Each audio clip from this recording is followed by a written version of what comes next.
Hello again, my beautiful, sweet little angels. Welcome back to another studio session. On this episode, we're going to continue making our Legendary Birds Pokemon card mosaic. And like when you asked in the comments, yes, tiles do just stick on paper with the glue, but I will be putting them onto a backer board. But for the time being, this will work just fine. Everything stays attached if you glue it down good enough. On this week's studio session, we're going to be working on the Zapados. This is the Zapados. You can see the colors there, some yellows, browns, whites, and some creams. Let's get to it. I'm going to change the camera angle again. The mount is not here. I've tried to jerry-rig some things, and maybe I'll try to rig something up again today. This is where we're at before we begin the Zapados. I've got all my tiles laid out and my cutters ready to go, and the glue as well as the little tweezers. All right, guys, the Zapados. Let's start with these dark brown tiles just so we can get them out of the way. It's gonna go here, here, here, here. This, and this.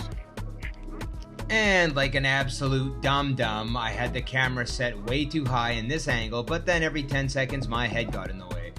And because I don't feel like ripping off the whole Zapados that I made and starting again, we'll just roll with it. I did the best I could, editing out my head, and I zoomed in on the bird. And I'll keep this video a bit shorter and just speed up the time lapses.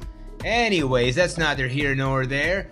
Just a little bit of background for the uninitiated here. So what I'm working on is one of my favorite looking Pokemon cards, and it's the Legendary Birds Trio. It was called the stained glass design, and if you look at the card, it looks like it's stained glass. Why is this card so cool? It's because it has all three of the legendary birds flying together, and it's not hard to appreciate how beautiful the actual artwork of the card is. Another really cool thing that I personally liked about this card is that all three of these birds, Articuno, Zapados, and Moltres, they were in the original 150 Pokemon cards that came out when I was a child. And each one represents a different element. We had Articuno, the bluebird, which represented ice, Zapados, what I'm working on now, which represented lightning, and Moltres at the bottom, and that's the one that represents fire. And they've been fan favorites since the very first Pokemon games. Like I said, they were in the original Pokemon games, so these were really cool cards and really cool Pokemon to have. One of the reasons these three Pokemons became so popular was because they were really hard to find. You had to explore hidden areas and caves to discover them.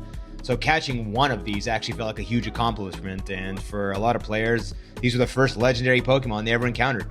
I had all three of these Pokemon on my game, and I also had all three of the cards back in the day, and I wish I had kept them, but whatever.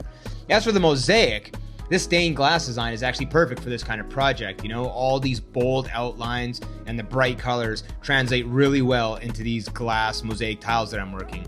Although fitting all these tiny pieces together takes some time and patience.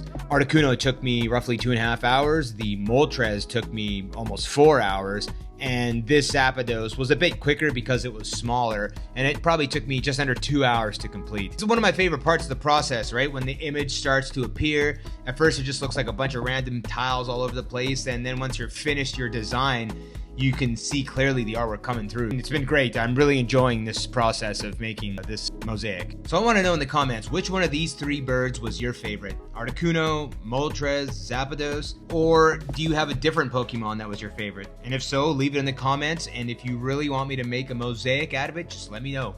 Just say, hey, make a mosaic of this Pokemon, and I will do it. Or if you have any other designs or ideas, let me know in the comments, and I'll definitely take a look at them.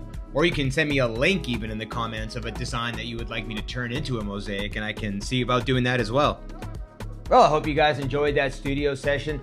Again, I really can't say it enough. Thank you guys so much for the comments, the likes, and the subscriptions.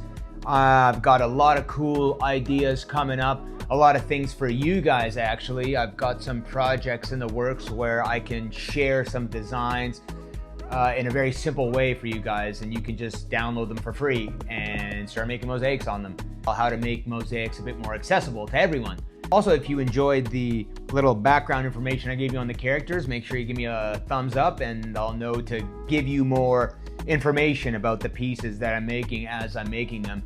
Sometimes when I'm making the mosaics, I sort of get zoned out and I forget to talk because, again, it's a calming thing, and I'm just zoned out making the mosaic, so I don't really think about talking while I'm making it, and it's something that I have to get used to now, I guess. Other than that, I hope you enjoyed. I'll see you in the next studio session where we gotta start making all this crazy color around. That's gonna be a process. But yeah, so I'll see you again in the next episode. Thanks again. Take care.